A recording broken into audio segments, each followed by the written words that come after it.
Good evening, everybody. Hello, hello. Welcome to another episode of Critique Corner with me, Daniel Parker. And me, DB Fastbinder. And we've got a packed week of movies here, folks. Yes, we do. Yeah, if you are returning, welcome back. If you knew, what we do is we critique stuff. We review movies or TV shows. Usually, we do something new or more contemporary with something older and classic. Although lately we've been doing a lot of older classic movies, but this week we're making up for it because we actually have two new movies that we're reviewing. And by the way, we have a very liberal definition of new for our purposes. It's basically if it's 10 years old or less. Yeah, exactly. Yeah. But to get us started off tonight, we delved deep into the cringe that is a Minecraft movie. I think it's very interesting that it's not titled The Minecraft Movie. Yeah, not sure why. It's just maybe they want to leave themselves open for sequels. Maybe they want to leave themselves open to actually try to tell more of a story next time. Yeah, maybe. Yeah, because the movie did well enough that it warrants them making a sequel. Yeah, it didn't quite hit $1 billion. Which in my mind, it's in a very similar category of movie as the Barbie movie, which is that it's just hyper focused on its audience, and what that audience wants. Yeah, same with the Super Mario Brothers movie. Right. Yeah. It seems to be a winning strategy to just go, okay, target audiences, people who have played Super Mario. Target audiences, people who have played Minecraft. Target audiences, people who have played with Barbies, and we'll just stuff it full of references. Yes, and this movie definitely applies in that regard. By the way, full disclosure, I have never played Minecraft, so I knew absolutely nothing about. I know nothing about it. I know the lore, any of that. I just all I know is you just play as somebody with an axe, and you just go around chopping stuff and building stuff. I have played like a couple hours worth of my life, but I never really got deep into it. Yeah. I also know about it from just watching streams and seeing what you can do with it. And it's kind of crazy how sophisticated the game is deep down. So you saw that redstone stuff, like the tracks of red people were using for minecarts and stuff. Yeah. That is well situated enough that you can make enormous, of course you have to go into a pure creative mode, not having to harvest resources, but people have made playable versions of Pokemon Red just by combining all of the bits of redstone into basically transistors. Oh wow. No sound, of course, but you can play it. Yeah. Huh. And hey, good to see you, Arcos. Hey, Arcos. You're welcome, man. Yeah, but this movie, I actually forgot that the guy who directed Napoleon Dynamite directed this movie, and which might explain why Jason Momoa's character is basically Uncle Rico. Yes, although to be fair, Jason Momoa's character, at least he did accomplish something in his youth. Right. He was a successful video gamer. Yes. Unlike Uncle Rico, who, coach wouldn't put him in, and, he couldn't want, they would have won state. But, yeah. So I think part of what's weird about this movie is that I struggle to decide who the main character is. Yeah, it's because you've got basically three main characters. You got Steve, that's Jack Black. Then you got Jason Momoa's character, the Garbage Man, which is his nickname. Garrett. Garrett. And then the kid, and I can't remember the Henry. And then and so it's basically just kind of focusing on the three of them, although it's just it's kind of gets jumbled up. Yeah. And you also have the Henry's sister, Natalie, played by Emma Myers, Henry being played by Sebastian Hansen. And then you've got Daniel Brooks as Dawn, who is probably the least relevant character in the story. Yeah. Yeah, she's their realtor who just kind of like is along for the ride. Um, so I guess we should probably get a little bit of the plot of the movie, such as it is. Yeah, so it's like the movie basically has 3 first acts, Yeah. or at least 3 introductions. Because the first introduction is a very heavy lore dump by Jack Black's Steve about how he ended up in the Minecraft world. And it's a very strange opening.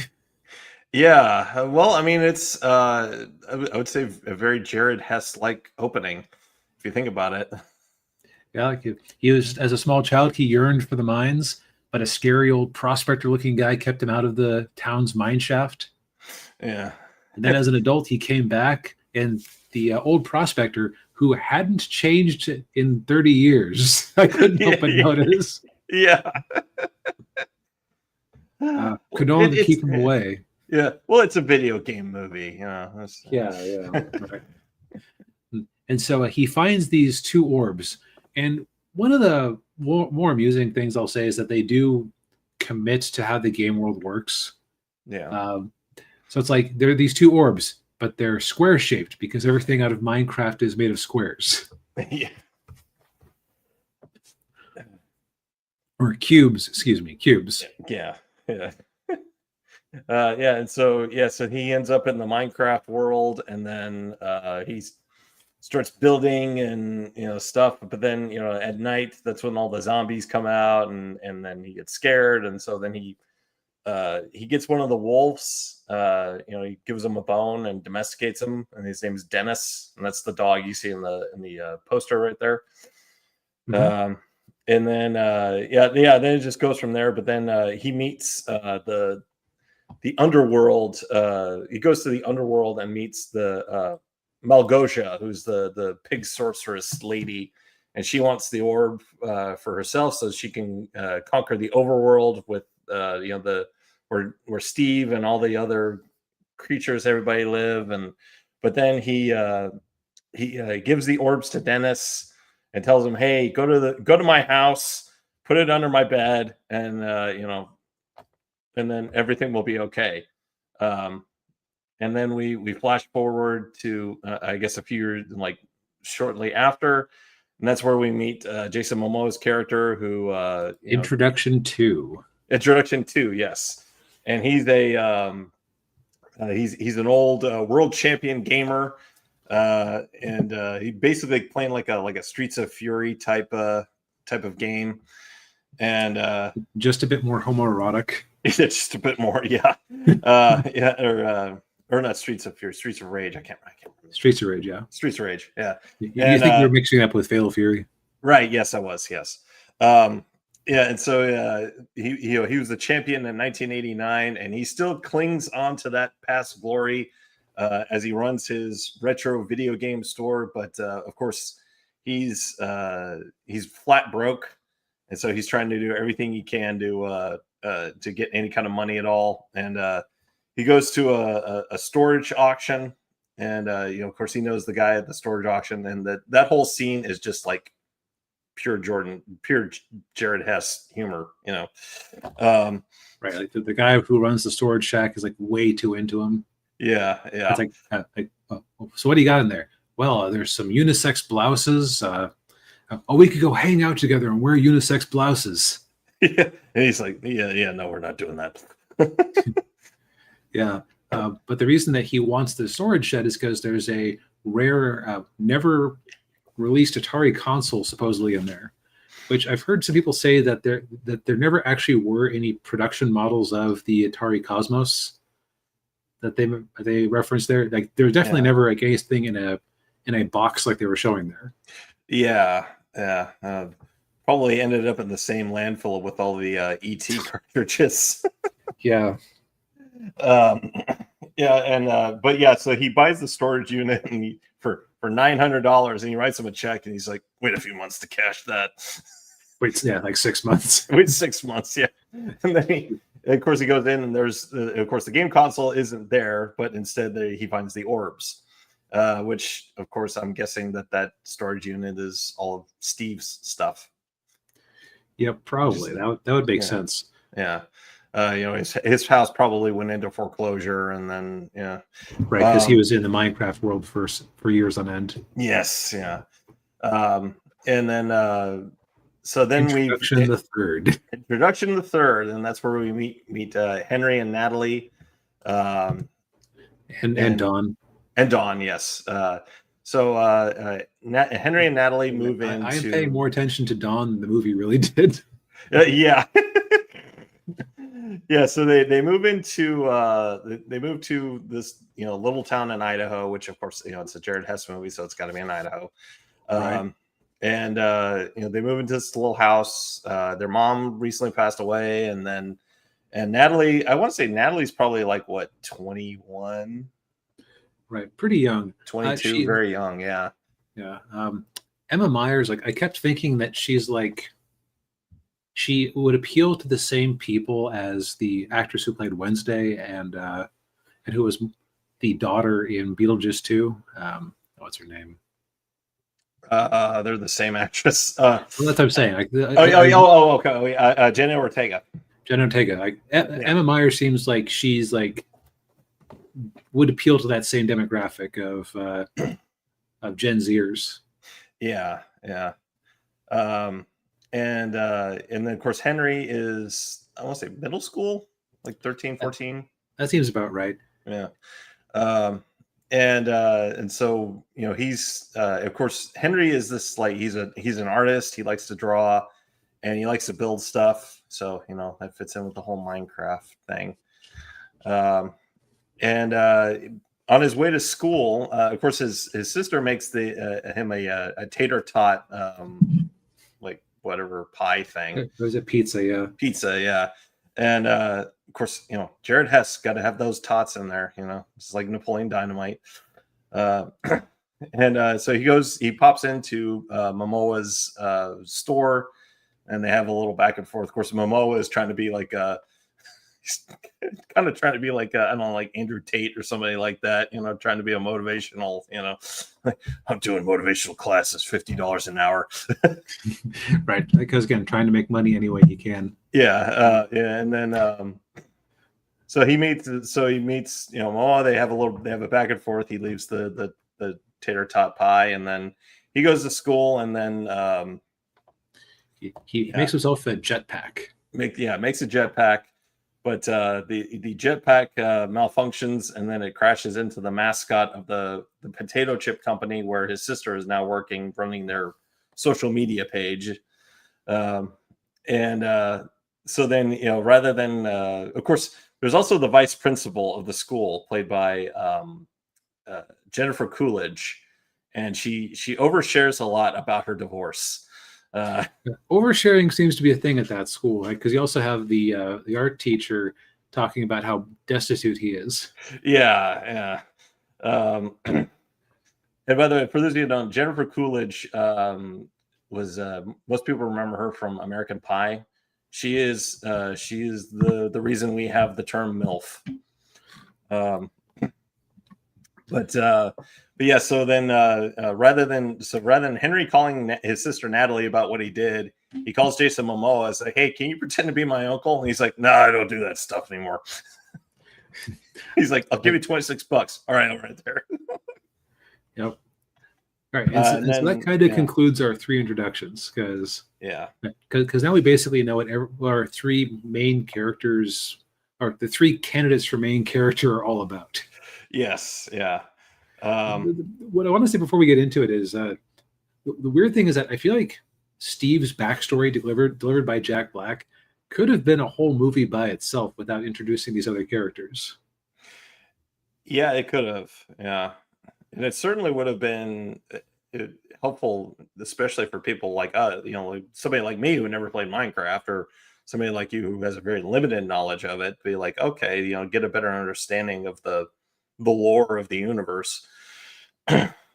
Right, because when they eventually do fall into the Minecraft world, because basically Henry and Garrett end up with the orbs. They end up getting put together, and they end up just like the four of them besides Steve end up falling into our world. Yes. Or into the Minecraft world. Yeah. And so then then they see all the, of course they see the lamb there, the purple lamb or the pink lamb that gave me nightmares the first time I saw it when when they announced this movie. I think that the character models look better in the final movie than they did in that initial trailer. Hopefully. Yeah, they probably did some tweaks to it before they released it. And of course Momo thinks, oh, this is the quest giver. Yeah, give us our quest. Yeah, so I think I had heard this opinion going into it. I think that Jason Momoa is definitely the best part of this movie, just because he does generate the most chuckles. Like, he has the most lines. I think he also has the best background for this type of movie. Yeah. Certainly in the more depth to his character. Yeah. Because like Steve's whole thing is he just likes mining, and he ended up where he just always wanted to mine. He yearned for the mines. Yeah. Literally.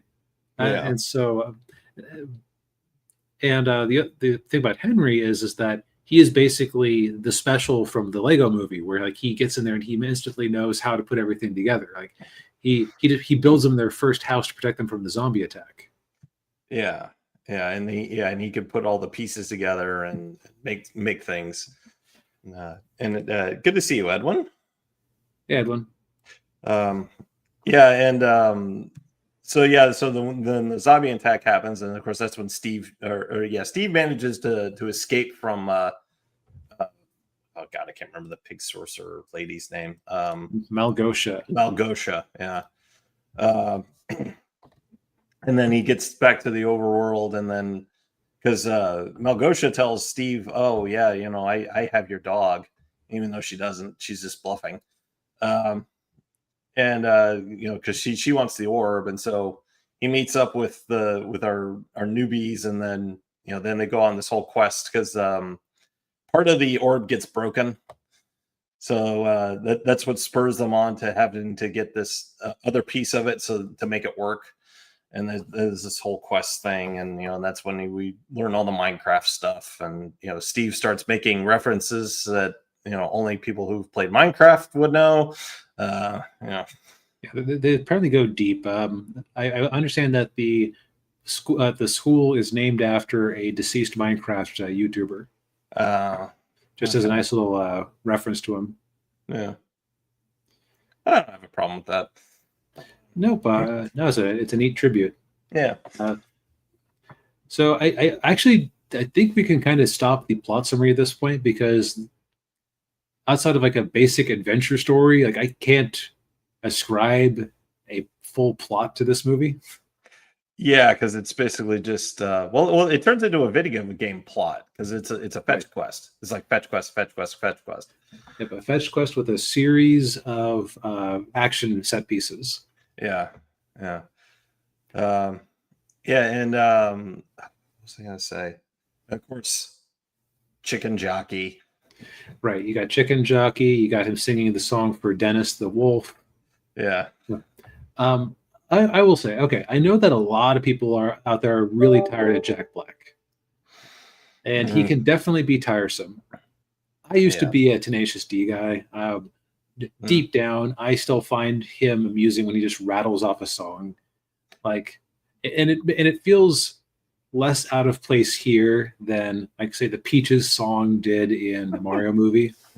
Peaches, peaches, peaches, peaches, peaches. Right. At least they had more lyrics than that one. Yeah. But it's like I would never call this I would say, like, I don't like it, but it also is like it had entertaining moments. Yeah.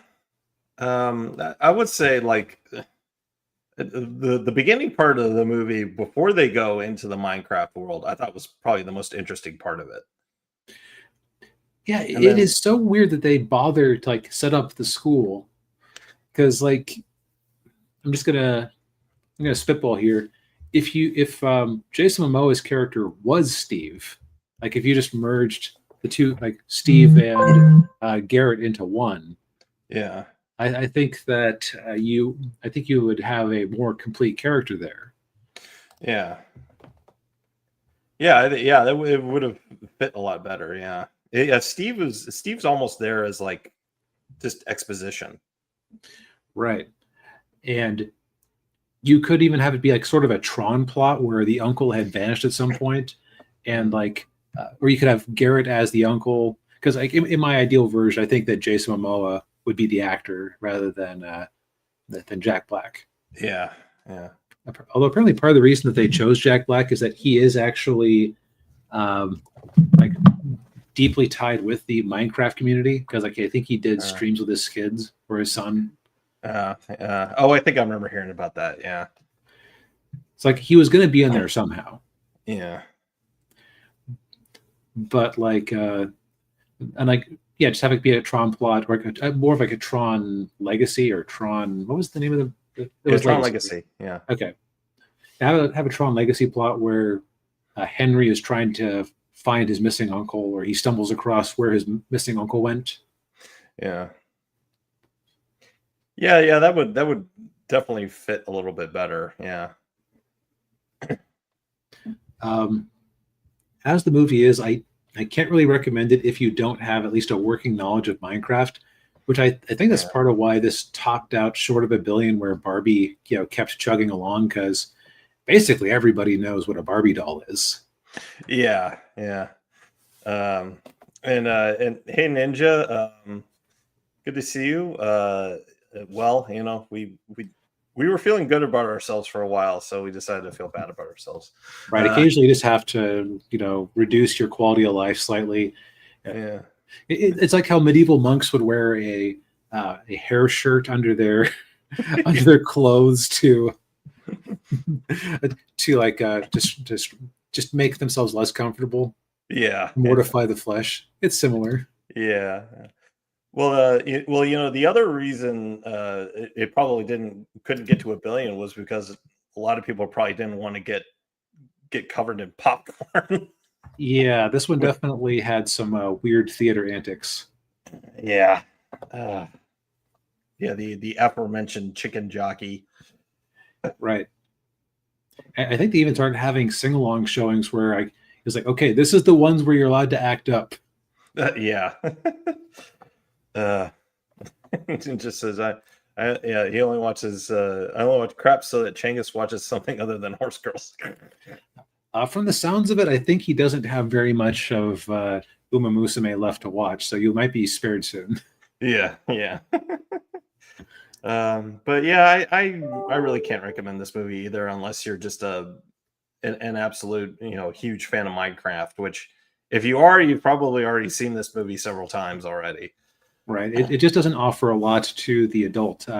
Like Yeah, the humor here is very juvenile. Like there's one scene where they're flying away from some bad guys but they have these things in Minecraft called elytra wings that lets you just it's like Superman style jumping almost from like the old yeah, comics where you just like you're not flying, you're just jumping a very long ways and then guiding yourself, is my understanding. yeah, But they only have two sets of elytra wings, so Jason Momoa is basically somebody's face is in somebody else's butt, and like a lot of butt grabbing happens. yeah, yeah, yeah. Momoa is the one flying, and Jack Black's the one who's like hanging on to him. Yeah, and there's like Yeah, yeah, it's like that would probably be hilarious if I was 12. yeah, As yeah. an adult, I just think to myself, this feels kind of gay. Yeah, and I don't know what it is with Jared Hess and butt clenching. Because there's a scene where he like Momoa does that, and then like in Nacho Libre, which was also with Jack Black and on the Jared Hess movie, he does the same thing. It's like, what is it with you and butt clenching? What are you doing? I don't know. What? By the way, I'm not saying it seems gay as a pejorative. It's more just Yeah. an observation and not necessarily what I shoot for in my movies. Yeah, same here. Yeah. Although he is Mormon, so I don't think he's actually No, gay. no, I don't think he is either. I'm just Yeah. saying that they kind of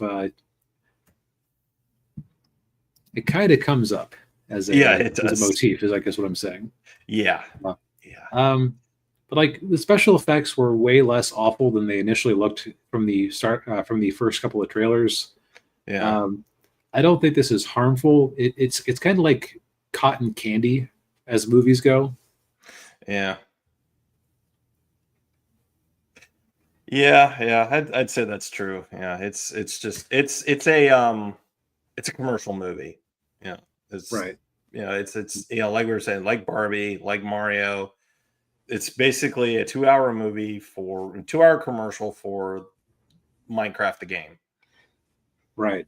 But it also operates as if you know the lore, it's like you spend the whole time going, I recognize that reference. I recognize that reference. I recognize that reference. Yeah, It's like I would call this of similar quality to Mario or Barbie, just that Barbie is probably the most like the most universal of those platforms or of those product lines. yeah, yeah.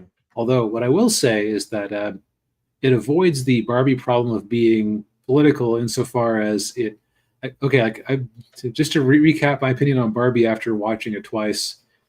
The reason that people like can make the equally good case that it's like a feminist movie, a covert conservative movie, just like they can ascribe whatever message they want to it, is that the Barbie movie has no idea what it's about, but it thinks it has things to say.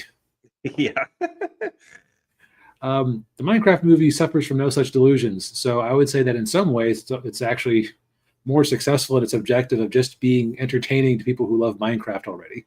Yeah, yeah, yeah, yeah. Well, if any of you are curious, it's on HBO Max. Yeah. All right. Well, Yeah. speaking of things that are kind of bad, but not in a hateful way, Yes. Red Sonja. Red Sonja. Yes. So, Yes. Daniel, this is kind of your fault. Yeah, it's kind of my fault. Yeah.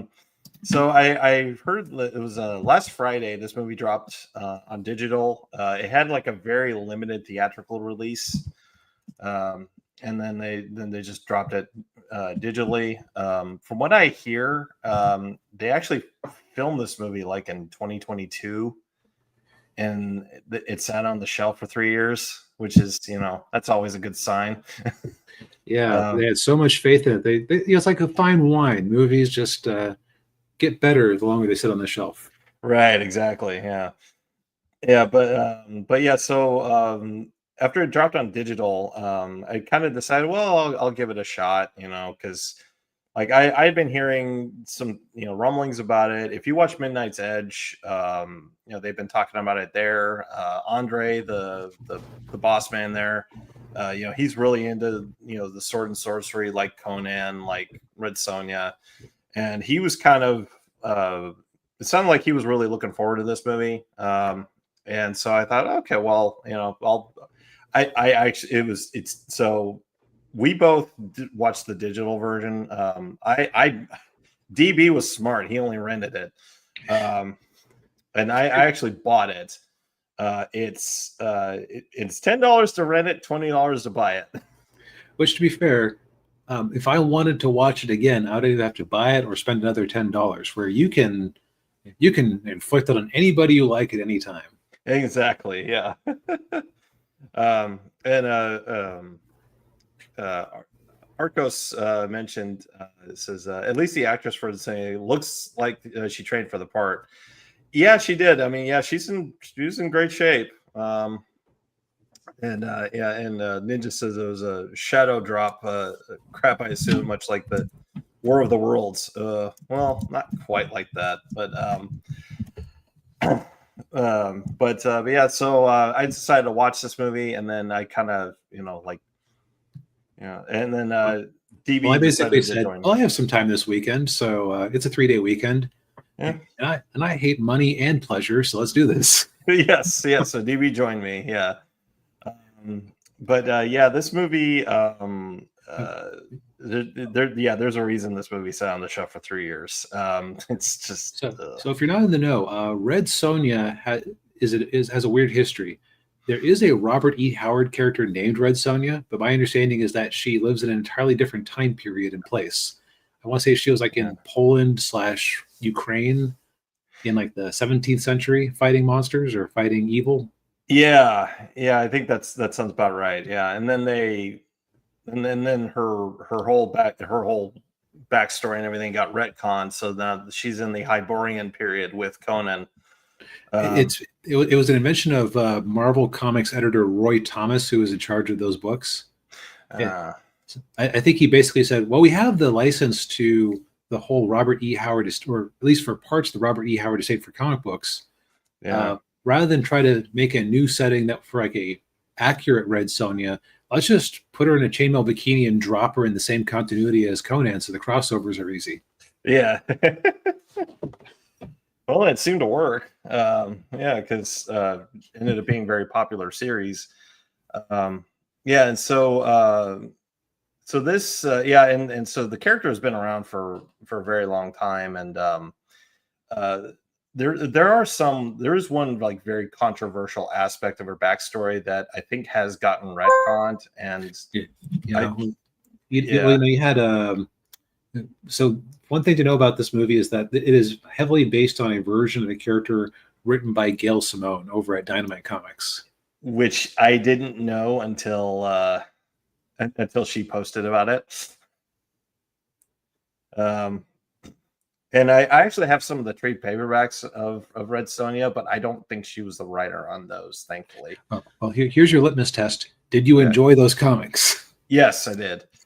Probably not Gail Simone then. Like Okay. Yeah. she just from my experience with her and just general reputation, very low batting average. Yeah. Yeah.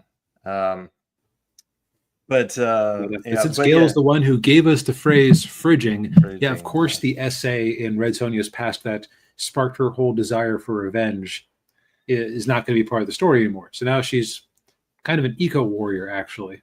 yeah, she is. Yeah. So yeah, so the basically the movie kind of starts when there's a flashback scene when she's a little girl and her village gets attacked, and they all have to flee, and then she flees out into the forest of I can't remember the name of the forest that starts with an A. We don't care about the locations in this movie because we're not in the forest during the first act. Right. And Yeah. Yeah. uh, Yeah. So she's,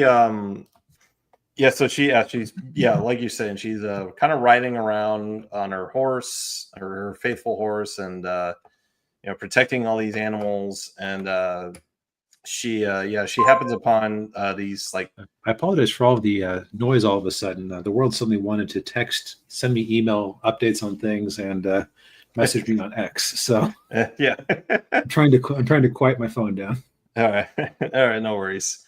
Yeah, then it starts off where yeah, ninjas like eco warrior in the Hyborian period. Yeah. Well, Look, man, we got to save the saber-toothed cats. exactly. Yeah. She comes If we across. the Yeah. emissions from our campfires, the waters might swallow Atlantis. Exactly. Yeah. All right, I'll stop interrupting you. Sorry. That's okay. Yeah, so yeah, she comes across this family of something kind of a cross between like an elephant and a rhino. Yeah, like there's some sort of prehistoric creature that kind of reminded me of. And what's okay, so I think that the weird thing about this movie is it's basically Furiosa, a Mad Max story, Yeah. because stop me if you heard this one. You have this matriarchal society out in a oasis, or a beautiful, unblemished place, It's our heroine is somehow separated from it. She's trying to get back home, and now this movie is much nicer to its protagonist than Fury Road ever was to Furiosa, or either the Fury Road movies. That's true. So she can actually sort of go back home. Yeah. Instead of coming back to find out that, oh no, it's the beautiful garden and forest we made was just a mud pit now. Yeah. Yeah. Yeah, and so she comes across this these animals, and then poachers take their horns, and so she gets mad and decides to hunt the poachers down, only to come across this fort. And it just so happens that showing up at this fort is the emperor of the kingdom, who's a more whiny version of Lex Luthor from Superman. And not the most recent Superman, the Superman as played by Jesse Eisenberg. Yes, yeah. And I feel like this movie benefits from some points of comparison I made with it, because it's like I didn't really like Fury Road in the end, or Furiosa. I liked Fury Road better than the Furiosa prequel. Yeah, I did too. Yeah. But like, so it's like, oh, well, this isn't quite as mean spirited as Furiosa. Like, aside from the scene where the rhino thing had its horn cut off, and like you could see a lot of blood and stuff. But yeah, that was like a bit too far. Yeah, especially for your first introduction to the movie.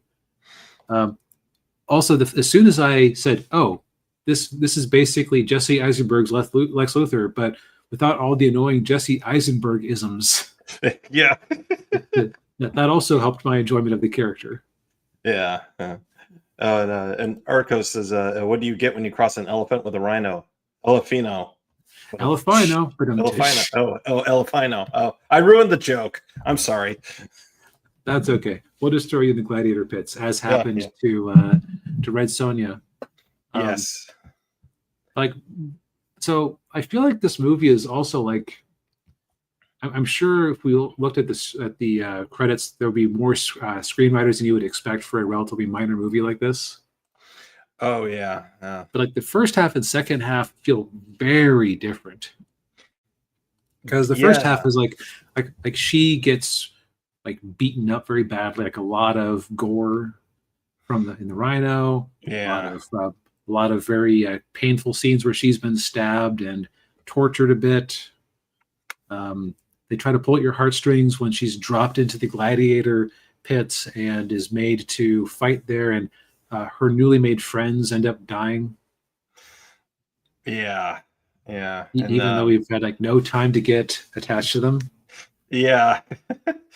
And like one of the characters, the woman, she's played by Rona. What was her name? Rona Mitra. Rona Mitra. I've seen her, and she's a British actress. I've seen her in a lot of things. I'm trying to think of a popular movie. She's around for like 10 minutes. Yeah. Well, they only had her for a week. Yep. If that. Yeah. They only had her for 2 days. Like, okay. Because I think she's like the most recognizable actor in the whole movie. Now that I think about it. Yep. But yeah, so yeah, but like you're saying, yeah, this is almost like two different movies, because you have like all the gladiator scenes that were strangely absent of a lot of gladiator fights. Yeah, like she kind of refuses to fight initially. Then, and like when she refuses to fight, she challenges the Emperor Dragon to a fight. He has what's her name, crossbow bolted down in front of her. Yeah, gunned down is such a faster way of saying it, but yeah. And then they're using like ancient magic that he got from this book, or ancient technology they got from this book, to mind control monsters. So they attack them with some sort of giant cyclops with goat horns. Yeah, which you can kind of see in the back of the cover here. Yeah. Oh yeah, you can. Yeah. Also, we should probably mention real quick the her iconic bikini armor. she does wear like the traditional bikini armor like that she's known for in the comic books, but it's almost like used like as a joke. Oh, it's absolutely used like a joke. It's basically Yeah, the same joke as in WandaVision, where Wanda wears her comic accurate costume for one scene and hates it. yeah, yeah. But it's like this will protect nothing. Yes, Whatever, and have fun wearing it. yeah, yeah. Yeah, and that's so part of the reason the emperor is keeping Sonya alive is because of DB, as DB mentioned, this book, which is the MacGuffin of the movie. It's this basically book of all these like different spells and like schematics and everything for different weapons and things. But he only has half of it, and he's trying to find the other half. Right.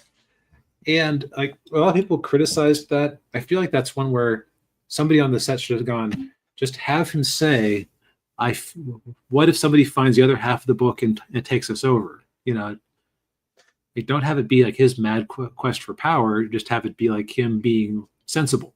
Yeah. But again, this guy is a Jesse Eisenberg Lex Luthor just toned down. So sensible is not exactly in his wheelhouse. Right. Yeah. Like Yeah. there are And a lot yeah. of details in here that are, I'm sorry to cut you off again, but there are a Sorry. lot of details in here. Like just a little tweak would make it better. Like, Yeah. like you already don't have Dragon being the one who sacked Sonya's village and destroyed her life. Have Dragon, instead of what he turns out to be, have Dragon be the son of the Emperor, because he seems much more like somebody raised in a soft, cushy palace life who's holding on to his title by guile, but like everybody kind of disrespects him. Yeah. Yeah. Almost like a Kim Jong Un Yeah, kind of leader. Yeah.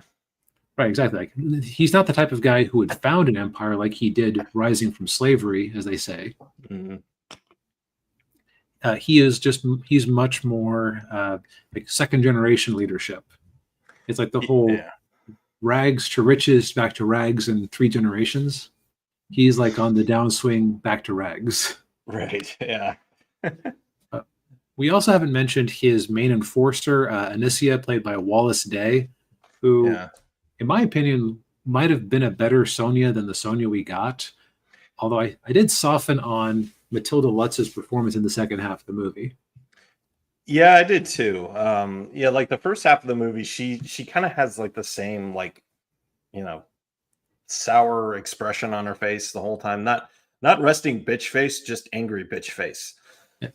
Yeah, well, it's because it's the same flaw as it's the same flaw that they had in Fury Road.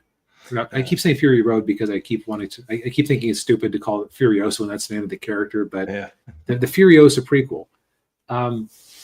The thing with that movie in this movie in the first half is they kind of forget that even serious action movies starring men like Conan the Barbarian had moments of levity, had moments where Conan just like relaxed and was drinking and talking about what was best in life with other people. Yeah. Yeah. Or him punching out a camel. Yeah, yeah. Yeah, and yeah, this movie didn't really have any of that. And even when they tried to do that, it was still kind of like, okay, you're really forcing it. Yeah, the one thing I'll give them credit for is that this is shown off a little bit in the first half, but especially in the second half, they finally let Matilda do a little bit of have some warmth to her character. The closest in the first half was some banter with her horse, who is the best character. Yeah. But that wasn't very funny, but I liked the bits with the armorer who gave her the chainmail bikini originally, where he started giving they just point out that she is kind of a nice person because she is the only person who ever actually remembered his name. Yeah. So he gave her the good stuff. Yes. Yeah. Yeah, and there's this whole thing where like they have this where she and this other character, I can't remember his name. Yeah, he's like a capture Osin the Oh, Untouched. Osin the Untouched, yeah, and he's a captured crown prince from another kingdom. They kind of have this like flirty banter going on, and I think and the reason I think they have him being the Untouched is because this kind of goes back to Red Sonja's backstory that she can't she can't lay with a man unless he bests her in one-on-one personal combat. What's weird is that the way they've adapted it here, that is almost more on Osin, because like they make a big point out of him being like not having been ever touched by a blade in combat. Yeah.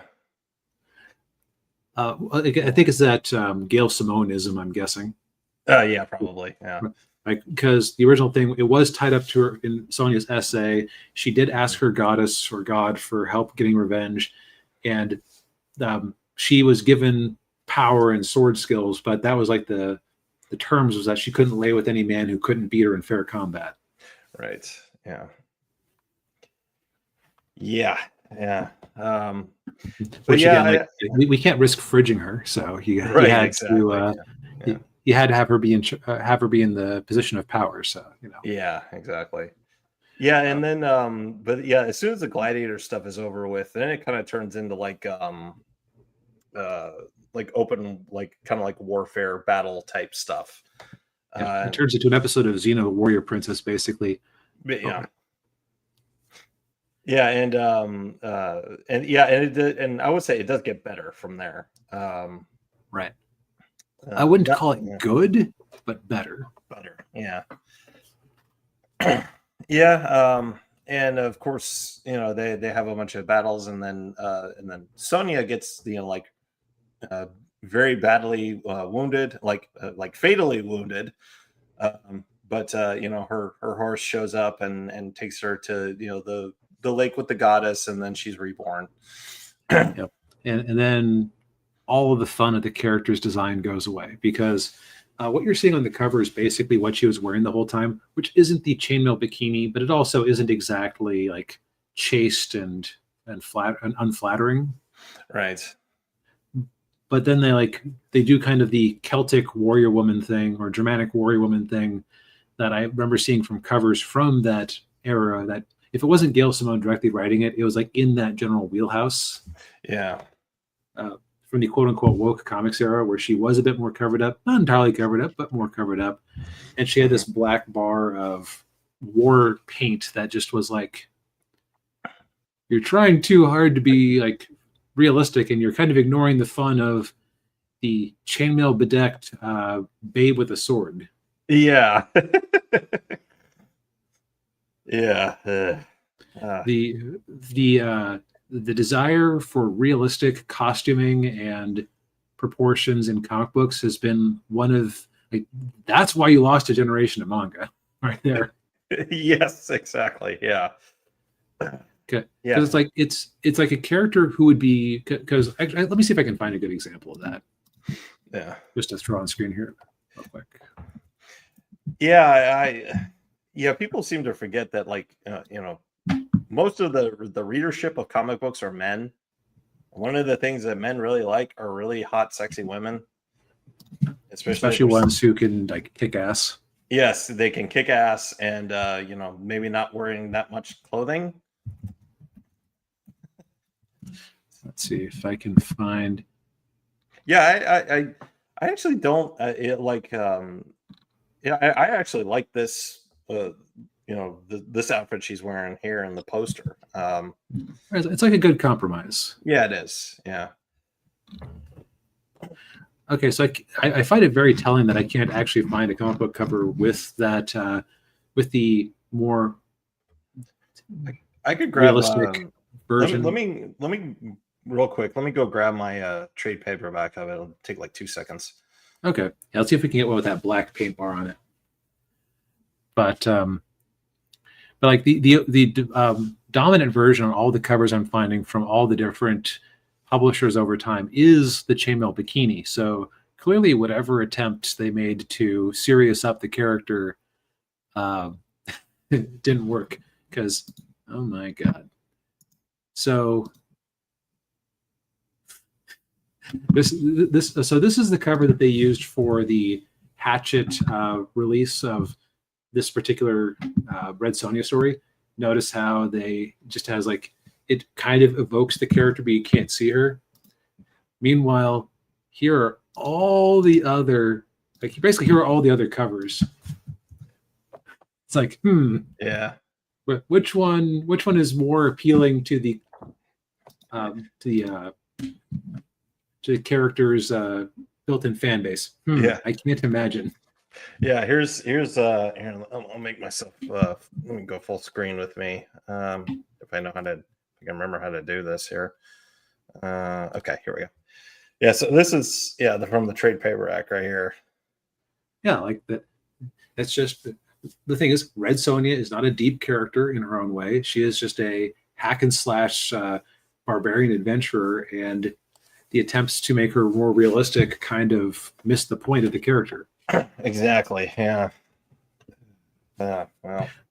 Although, okay, so kind of undercutting what I was saying, this one was done by Gail Simone. Like this one was written by Gail Simone, but it's also a #1 issue, so probably they were trying to sneak it in. Yeah, probably. I just know. I guess this has been a long roundabout way of saying.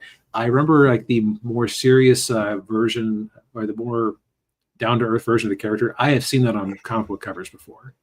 Yeah. I just can't find one now because I'm guessing nobody wanted to post them online, or because they're boring. Yeah, exactly. Yeah, getting back to the point of it. So you end up in the end where it's not ended with a fight; it's ended with a therapy session between Sonja and the bad guy. Yeah. Because it turns out that we didn't really talk about his heavy henchman too much because she wasn't all that interesting. She was basically like there so that Sonja had somebody she could fight who was like her same height and build. Yeah. Like she was tortured by all the ghosts of people she had killed. But then it turned out the Emperor had been giving her draughts of potion that were supposed to cure the problem or actually causing the problem. Ooh. Yeah. Yeah, they tried to do like a murder-suicide where they both decide to kill each other at the same time. Yeah. Well, and the other part of it too is they do find the second half of the book. Oh yeah. And he reads through it, and it's nothing but like potions and herbs, and like making like medicine, and he's like, this is useless. It's basically One Tin Soldier. Yeah. Go ahead and hate your neighbor. Go ahead and cheat a friend. And so with that kind of hippy dippy ending, it's of course they ended up ending it with a therapy session where you find out that the evil emperor wasn't a bad guy. He was one of the children who was taken from Sonja's village, and he had half of the book, so he was able to raise himself up to power and become evil. But if she had just held his hand a little longer in the opening of the movie, he could have gone on to be a good person. And give him a burial like he's one of our people. But he wasn't one of our people. But the child he was. Yeah. And then they kind of tease a more exciting movie that is obviously never going to happen as Osin the Untouched comes back to ask for her help at the very end. Yes. Yeah. And because she goes off to travel the world, and she mentioned, and there's a brief mention of Conan in there.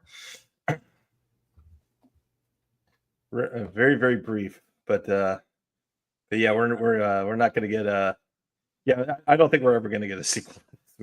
Absolutely not. Especially they couldn't. This thing was bad enough that they could not get a single international distributor. Yeah. And it just says, wait, a guy is not a total jerk. How progressive. But you see, it is progressive because it's the whole idea that, no one's really bad. Everybody has a story to tell. And if you just understood, you'd be empathetic. She even holds his hand to comfort him as he dies. Yeah. Never mind all the people he had killed, particularly in the gladiator rings, for his own sick amusement. Yeah. I feel like if you wanted to go this way with the character, you kind of needed to make his motives more noble. Yeah. Like make him actually a misguided villain instead of a mustache twirler up to this moment. Yeah, like maybe have like a another kingdom that's threatening to invade them. Yeah, So or like, oh, there's a plague that's besetting the kingdom, but I think that the knowledge to cure it will be in the second half of the book. yeah, yeah, And he just goes too far in the quest to get that second half. yeah, yeah. We're writing a better movie than what we actually got. And it's kind of a shame because like there are the bones here of a good storyline. Yeah, there are. Yeah, and I will say, like, I mean, yeah, and I will say, I don't think Matilda May's performance was terrible. Like as we said, like she got better as the movie went along, and I think she definitely embodies the character enough to be passable. Um, she didn't fit out the bikini armor very well, but that's neither here nor there. Right. I did keep finding myself thinking that that Wallace Day, who played Anicia, might have made a more convincing Red Sonja that way. But also, it's like, you can't demand somebody look like if you demand that the actress look like this, congratulations, you're going to have somebody who might have skill in adult films. Yeah, exactly. Yeah. But yeah, I mean, for right now, the movie's available on digital. Although I wouldn't pay $10 to rent it. Especially Maybe not $20 to buy it. Yeah, or $20. Yeah, I would definitely wait until I would say wait either until it may be streaming somewhere, or if the rental's like $5. Yeah, like it's like I think I said before, I can't recommend it. I think part of the caveat is I can't recommend it at this price. If you ask me to like rewatch this or the Furiosa prequel, I would pick this in a heartbeat because it's shorter. And while it's not as good of a movie, because George Miller is a great filmmaker, I didn't feel like so unremittingly bored and depressed on this one. Yeah, it's not nearly as bleak as Furiosa. Yeah, like it got me in the first half. I'm not gonna lie, but it ends in a happier place. Yeah. No, I would definitely say that. Yeah, and if you get like and if there's a physical, they do a physical media release of it. Wait till it gets into like the $5 range to get it. Yeah, right. Or maybe it eventually just comes to Amazon or Netflix streaming just for free. So right. Yeah, exactly. Yeah. Well, I think that's all we need to say about this movie. I think we have a more positive opinion than many other people do, but yeah, I think it's because we went in with like very low expectations. Yes, we did. Speaking of people suffering under low expectations, Night at the Roxbury. A Night at the Roxbury. What is love? Baby, don't hurt me. Yes, the late '90s SNL gem featuring Will Ferrell and Chris Kattan, based on their SNL skit of playing a couple of losers who think they're real hot stuff in the nightclub, and they're trying to pick up chicks, and never doesn't go well for them. Yeah, I think that the SNL movies that worked the best were the ones where they could have sort of a comedy duo. It's like the classic fast-talking dumb guy, and then the other quieter, submissive, or follower other guy who you can't tell if they're dumber or not. Yeah. Yes, they're both pretty dumb in this movie. Oh, they're both pretty dumb, yeah. Although I would say Will Ferrell's dumber than Chris Kattan. Yes. Actually, give me a moment. I'll be right back. Okay. Yeah. So the movie's, of course, based, like I said, it's based on their SNL skit.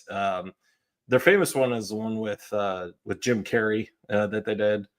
But yeah, so but when they did the movie though, they had to expand a bit more on like who these guys are and why they are the way they are.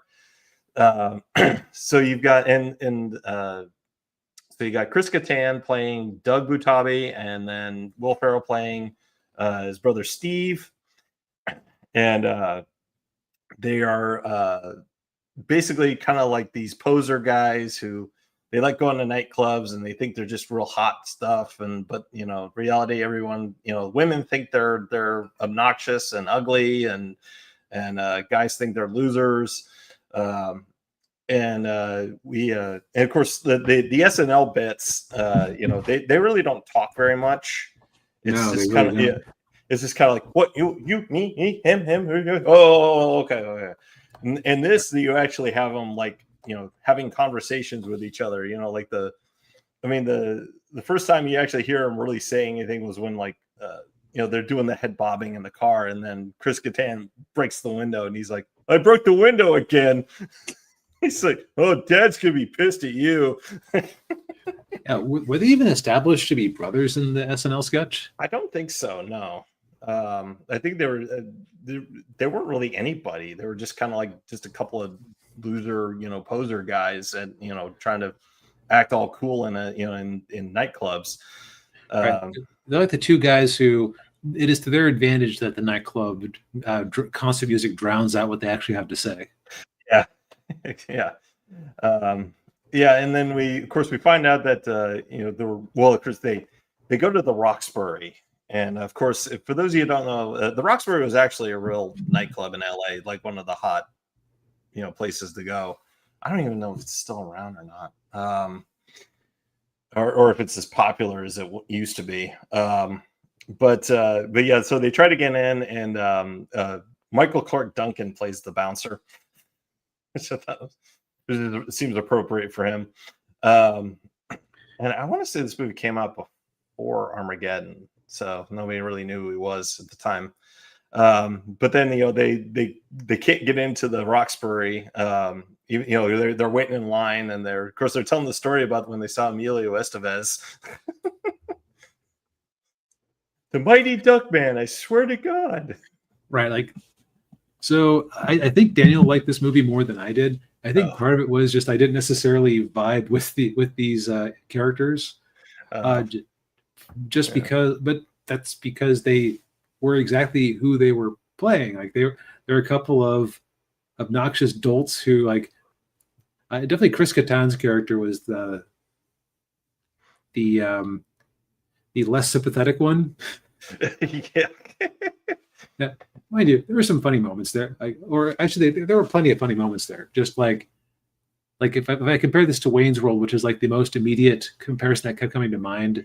Yeah, like it's kind of like I said, it's kind of a similar dynamic. Just I think that at the end of the day, Mike Myers is a better comedy actor than Chris Kattan. Yeah, I'd say that's true. Yeah, yeah, and of course. The whole bit with the movie is that they still live with their parents, mm-hmm. And the parents are played by Dan Hedaya, I think that's how you pronounce his name, who's been in like a bunch of movies, and then Lonnie Anderson plays their mom, which I thought was she passed away recently. Yeah, she was married. She and Burt Reynolds were married for a few years. But yeah, so their whole goal is to get into the Roxbury so they could be somebody, and then they can open up their own nightclub. And and of course they also work in their dad's silk flower shop, and right next door is a lamp store owned by friends of theirs, and of course their daughter, who's played by Molly Shannon. I can't remember what was her name. I don't remember. And they kind of buried Molly Shannon here on the IMDb page. That's not fair. She's one of she is the last character on the list of main characters. I think below Flower Customer Number 2 and Credit Vixen. Oh, they might be. This might be an order of appearance. Uh, Maybe. I guess. but yeah, No, she plays no, Emily. like the IMDb last page had Jason Momoa uh, over Jack Black, but Jack Black appeared in his movie first. So Oh, yeah. either way, Molly Yeah. Shannon is a key part of this movie. Yes, because she's madly in love with Will Ferrell, or with Steve, and why I have no idea. Well, probably because he's stupid and easy to manipulate. Um, Right. It's funny because she initially comes across as just a very nice, love-struck girl, but then you kind of yeah, realize that she wants to be in charge. she definitely wants to wear the pants in the relationship. She doesn't Um, want a partner so much as an accessory. yeah, um, yeah, and so what ends up happening is when they're trying to get into the Roxbury, uh, they get rear-ended by Richard Grieco, who's playing himself in the movie. For those of you who don't know, he was on a TV show called 21 Jump Street. And I actually, he was in a movie I reviewed a while back, The Demolitionist, which is this real uh, god awful B movie. It was a ripoff of it was female RoboCop. Um, but yeah, so he rear ends them, and then he don't want to get sued, and so he gets Doug and Steve into the Roxbury, and then it just kind of goes from there. Yep. Um, I did keep finding myself thinking about how this kind of it didn't quite copy Wayne's World Homework, but I thought it was so interesting that they both had characters who were just like madly in love with them, but I think they just weren't interested for the longest time.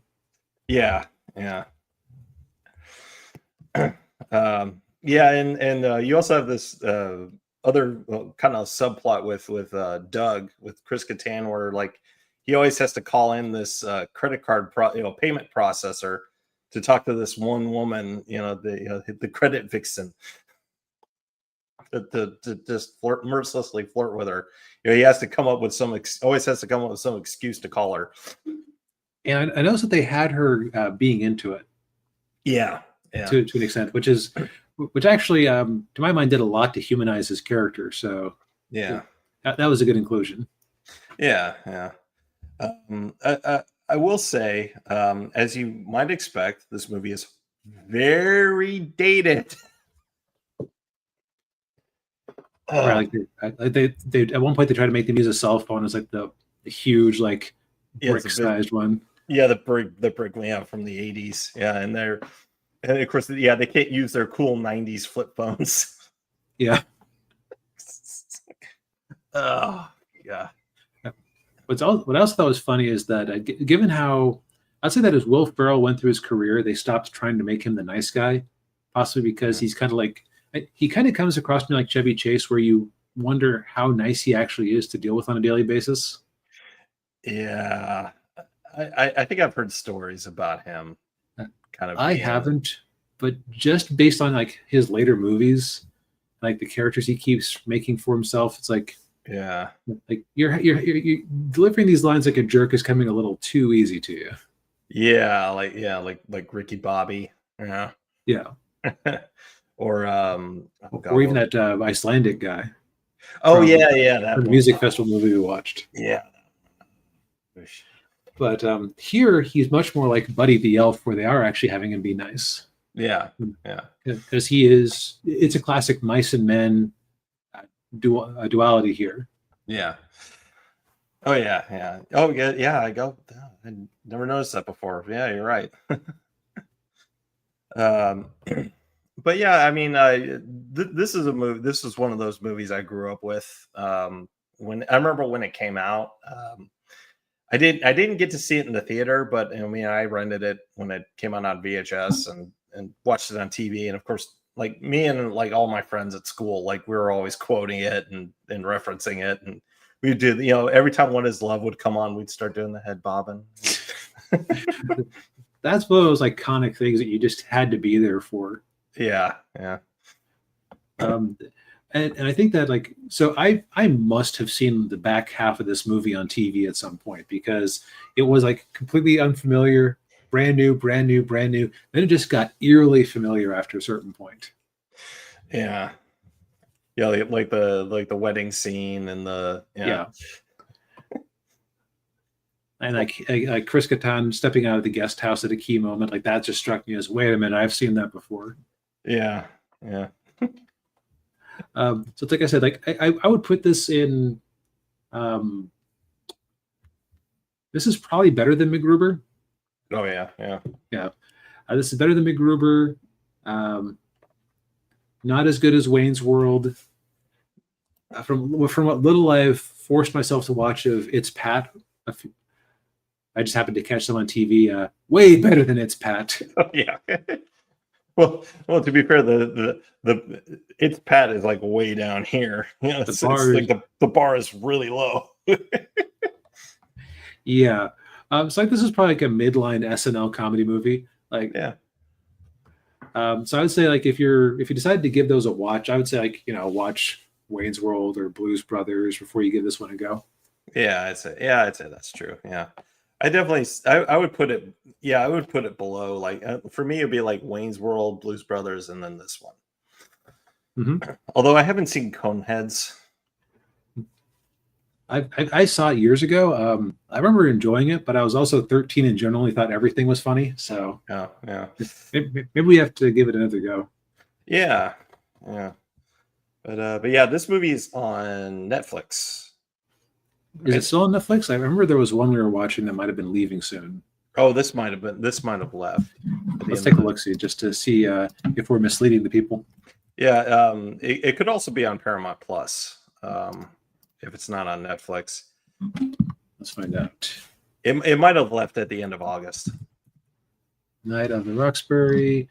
Nope, it is still available. I was thinking of a different until September 30th. So you've got basically a month to watch it. Yes. All right. Very good. Yeah. Well, I think we've said all we need to say for tonight. Yes. It was an interesting mix of movies. It was. Yeah. Well, thank you everybody for tuning in. We appreciate it as always. Hit the like button, subscribe to the channel if you haven't already, ring the bell, buy some books. The links are in the description down below. And we'll see you next week. Night, everybody. Good night.